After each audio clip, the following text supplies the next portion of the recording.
Peace, family. This is Dr. Kia. It is Friday, April 29th at 2:29 p.m.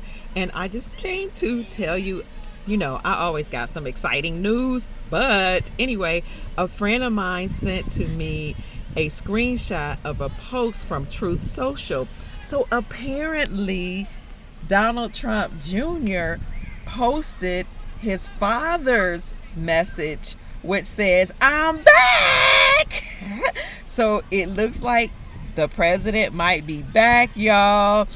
So, what does that mean for us if he's back indeed? Is he just saying he's back on social media, or is he saying he's back as the president? Is he saying he's coming back to fulfill his mission and his purpose, or to continue fulfilling his mission and his purpose, which we hope that's what he means. Listen, so if indeed this is it, what will happen, or at least what we've been told for many years would happen, and I've been reporting what I was told from people who were in the farmers' claims, that some people that were involved in the farmers' claims that led to NESARA actually talked to some military factions, or the white hats of the military, who came down and told them what would happen, because the people involved in the farmers' claims actually started the process of NESARA. So the farmers' claims evolved into NESARA. As you all know, the farmers were paid by the United States government and the central banks to not produce healthy foods. And they were also told that if you did not produce unhealthy foods and use the seeds that are not organic and that are farmed or provided by that company that starts with the MANSANTO, if you don't use these seeds, then we won't give you loans. And they not only said we won't give you loans, but they called in certain loans on the companies or the farmers that would not use those seeds, and that would not produce harmful foods for us. So not only did they call in those loans, but they foreclosed on these farmers' properties, or they charged them exorbitant interest rates. So the farmers took the United States Incorporated and their central banking system to court, to like the highest courts. Yes. And so what it was found when the farmers took them to court was that not only were the farmers being mistreated by the banks, and they were being charged usury or interest rates that they couldn't afford, and their properties were foreclosed upon, and they were mistreated. I would just say that. So the courts found that they were telling the truth. They then say not only did these banks or the central banking system mistreat the farmers, but they also mistreated we the people, and they were exacting unlawful banking practices on the people. So that's how the banking system practices were called into question. And that is how the so-called farmers' claims, what it was known as, evolved into the National Economic Security and Reformation Act and the Global Economic Security and Reformation Act, also known as NESARA and GESARA. So to summarize, the farmers took the United States Banking Corporation and the United States Incorporated to court, and it was found that not only were the farmers telling the truth and the farmers were being mistreated, but so were we the people. And that's how we got NESARA and GESARA signed into law, which actually occurred in 2000, that it was signed into law. You can look at my NESARA video. I'll post a link in the comment section so you can look at that, because I don't want to go into something that we've been talking about for a long time. So what we were told from those people that were involved in the farmers' claims is at the same time that what was going on was the woman who was known as the Empress Verdiasi Gaston L. Bay, the Empress of the Washita Moors, or the tribal peoples that were here before Christopher Columbus came here. So there was an empire that were here. You all that follow me this, you all know this. And the Moors that follow me, you know this too. The Empress took the United States Corporation to court as well and said, you all owe my people money for stealing the land. So the Louisiana Purchase was not a purchase, it was a theft. And Louisiana Purchase actually was a whole lot of land, not just Louisiana, that extended from one end of the map of the United States of America to the other end. So she took them to court. She won, and not only did she take them to court and win, but it was determined that the United States Corporation had to pay her people $85 quadrillion. Okay, and then she said, and anybody that's living on the land unlawfully had to pay her, either leave the land or pay her or her empire or the dynasty rent. Okay, that's not information you're going to hear, but you're hearing it from me. All of that was going on at the same time as the farmers' claims. And then you had your CMKX claims, which alleged that the United States government and their banking system did something unlawfully with these people who made some investment. So they were suing the United States Corporation at the same time. And so you had a whole lot of people, like I think this was in the 90s, that were suing the United States government. And it was determined that not only would they be awarded because the United States government was acting unlawfully or against the Constitution and against we the people, but they would be paid in gold. So I know that the Washita Empress said that don't pay us in fiat dollars, we want to be paid in gold, because she understood or overstood and understood that gold was constitutional money and it is lawful money. As somebody corrected me, I said that the Constitution defines money as a fixed rate in gold. Somebody corrected me and said, no, it's a fixed weight in silver, and they were correct. So the Constitution defines money as a dollar as a fixed rate of silver, and so constitutional money is silver and gold. That's the lawful money. So that's why Empress Verdi Asi Gaston L. Turner or Tunica Bay said, pay my people in gold. So who are these Washita peoples? Who are these tribal peoples about whom I speak?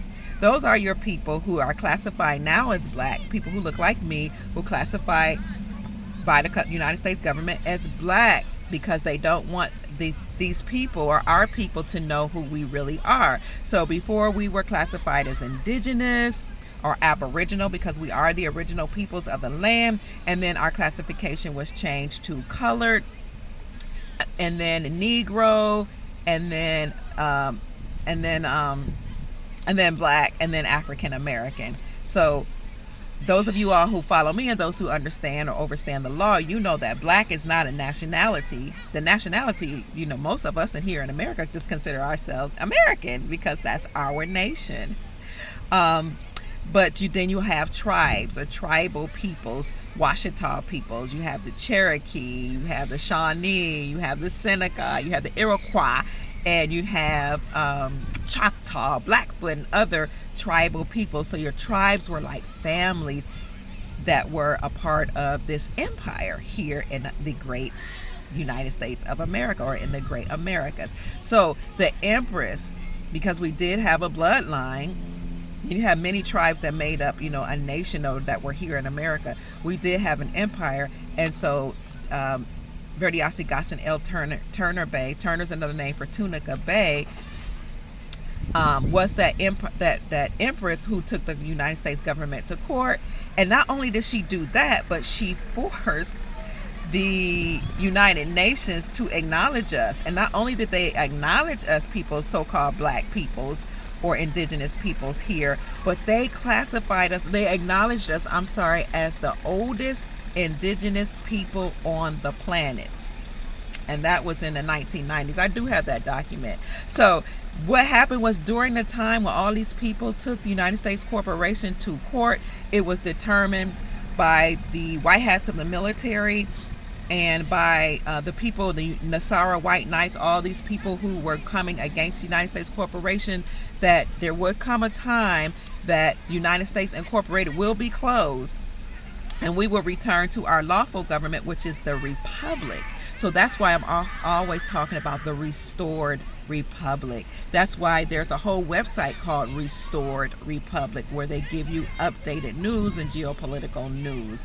This is from their perspective. So the Restored Republic means that our republic, or our lawful natural government that we the people, the Washita people and the tribal people had here even before Christopher Columbus came, that government will go back online and it will be returned to we the people, and not to just we the indigenous peoples, but also the peoples that live here now and that are now considered American, because we have a treaty with the Europeans.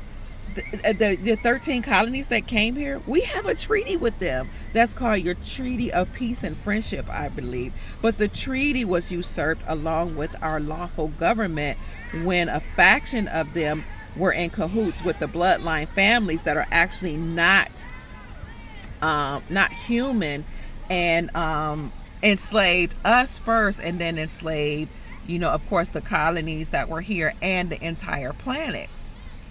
So that treaty will be honored when our republic is restored. So what we were told was going to happen is the Nasara White Knights and the the White Hats of the military would take down the United States Corporation and those nefarious beings that had enslaved the planet. They would return our natural government, which is called the Republic, not only to America, but to all nations. They will have their natural and correct government returned to them, and all the peoples of the planet will return to sovereign status.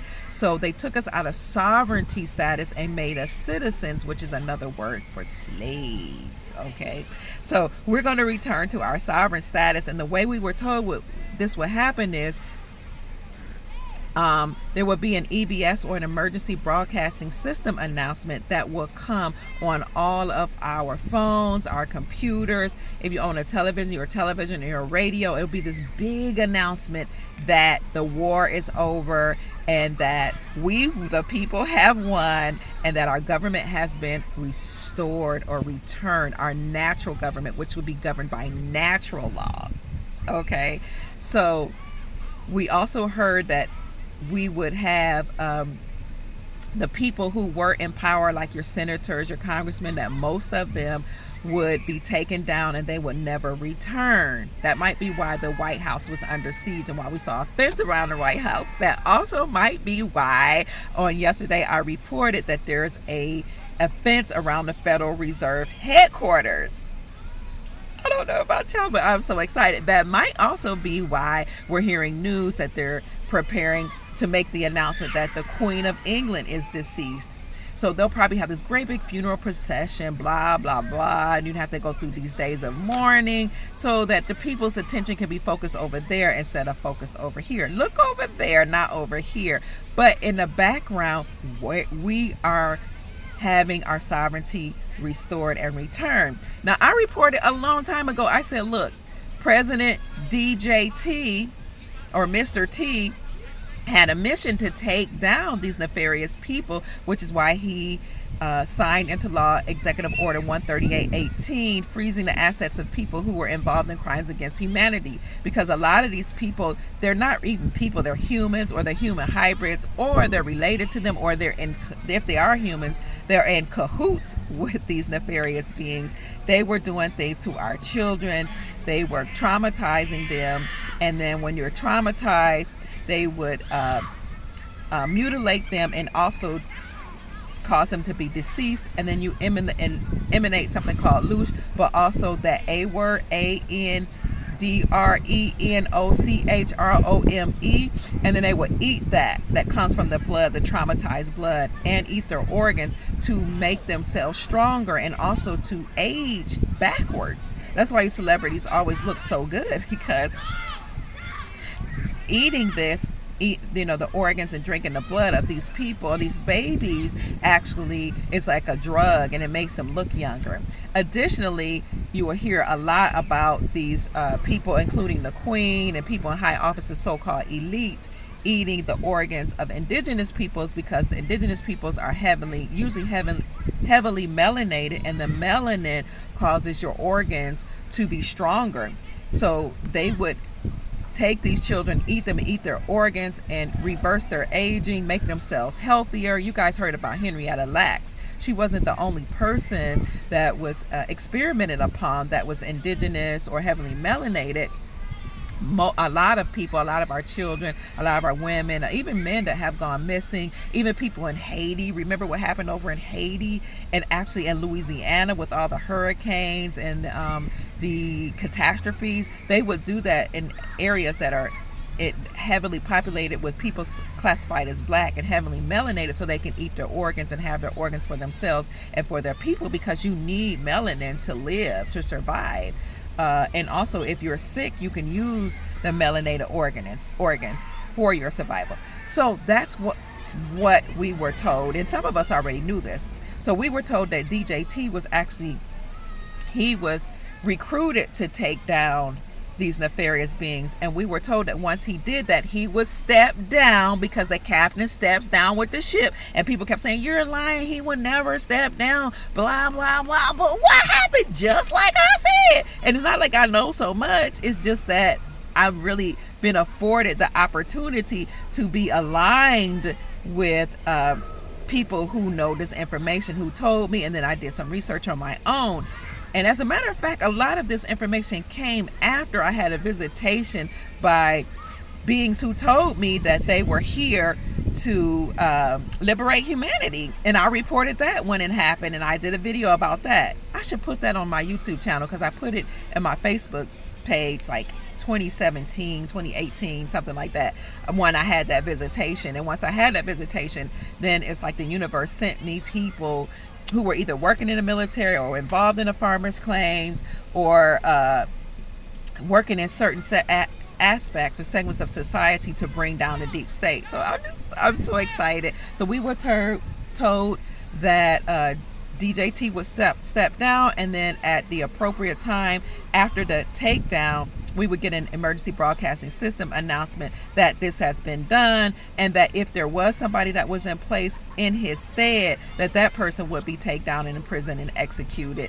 And then after the announcement, emergency broadcasting system announcement, that the Republic has been restored and that the Nasara and Jasara are in place, then we would return to the gold standard, and people who hold gold, silver, or foreign currencies that are going to revalue, they would be able to make an exchange for whatever their foreign currency would be, in exchange 1-to-1 with the new United States gold-backed money. So those people who are invested probably have Zim, that's Zimbabwe Zim.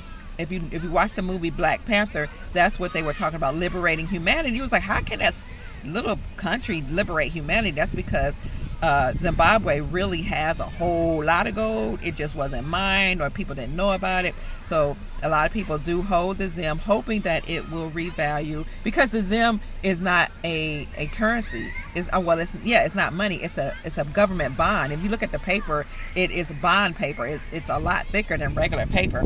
And at the top left hand corner, it says, I promise to pay the presenter I promise to pay the holder of this bond upon resentment, or something, upon when it's presented, or something to that effect. So people believe or know that at the right time they'll be able to exchange or redeem that bond. And then you have people invested in the Iraqi dinar, the Afghani currency, Vietnamese dong, some people invested in Chinese yuan, the Japanese yen, what else? And some of your other currencies, Indonesian rupiah, I think it's called, the Indian rupee.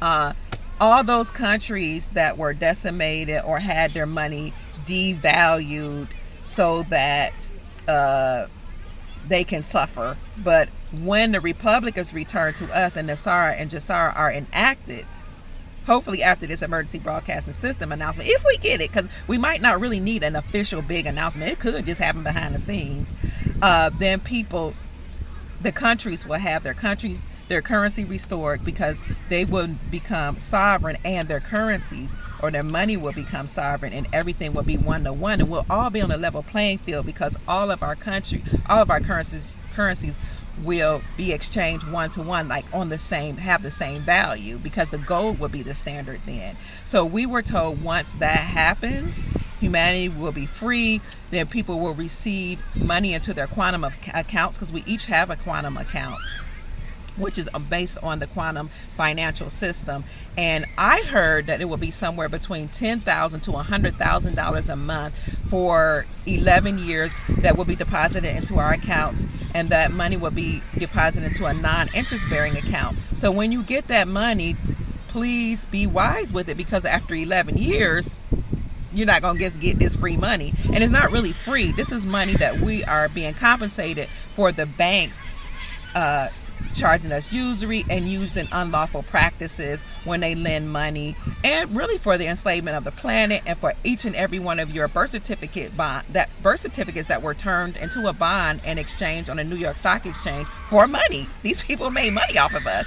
And your social security number being used, because it is a bank account, being used by a lot of people and companies to make money. So GMEI Utilities, I think it might be, I don't know if it's .net, .org, or .com, but when I went on there, I saw that there were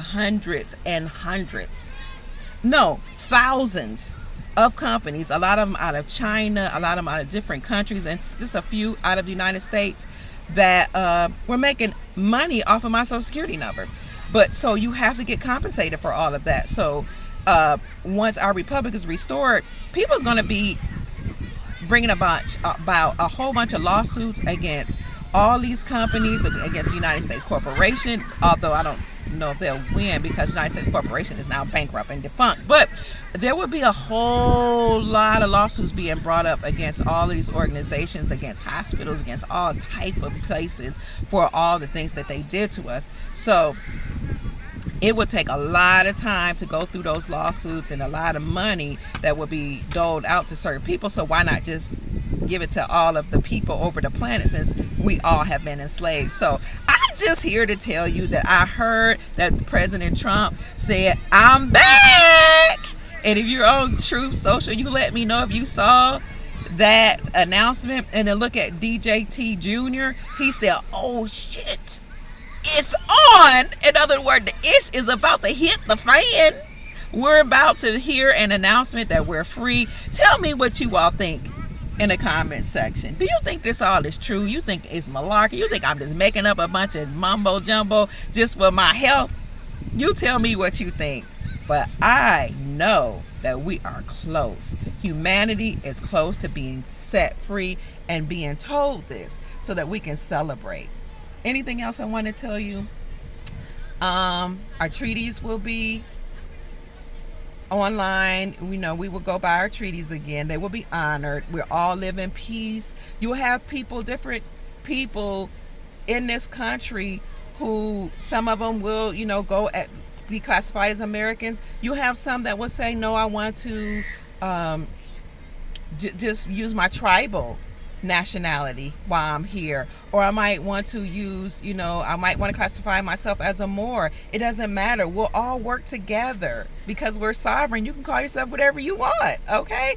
But I did want to tell you that Black is not a nationality or an ethnicity. It's a status in law.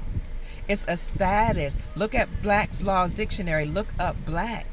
It's a legal status, and it means you have no standing in law. It's also another word for a slave. Okay, so this is why Black people didn't win any type of lawsuits for reparations, because you don't give reparations to slaves. Okay, if you're Black, you're a slave. You don't have any standing in law. You're not considered a human or a person. So you have to know your classification if you're going to ask the government for money. But this way, when you just consider yourself sovereign, please know we'll be able to call yourself whatever you want, and we'll be able to do business with each other. Isn't that exciting? So even when the colonists, so-called colonists, they didn't come over here to colonize the planet. They came here to escape what was going on over in Europe. by what they call the British, or some people say those were the brutish Moors. Okay, so they came over here to escape that, and Donald Trump told you all that that Morocco were the first people that acknowledged us, because this is the Moroccan Empire, and so the people that were here acknowledged the Europeans that came here as their own nation. They are the United States of America, the United Colonies, United States, United beings, people of America. And we were tribal peoples here in America, or Americans. So even if you look up the 1828 Webster's definition of American, it says the people found here, the copper-colored people that were here, found by Christopher Columbus, but now applied to the Europeans that are here, something like that. So the original definition of Americans referred to us, the copper-colored people, the tribal people that were here, but we're all considered Americans now. And I guess we'll have to flesh that out, what happens once our republic is returned to us and our natural lawful government is returned. So I love you all. Stay encouraged. He's back. Zaddy's home. I gotta go pick up my granddaughter. Love you. The cars are moving. Peace. Mwah.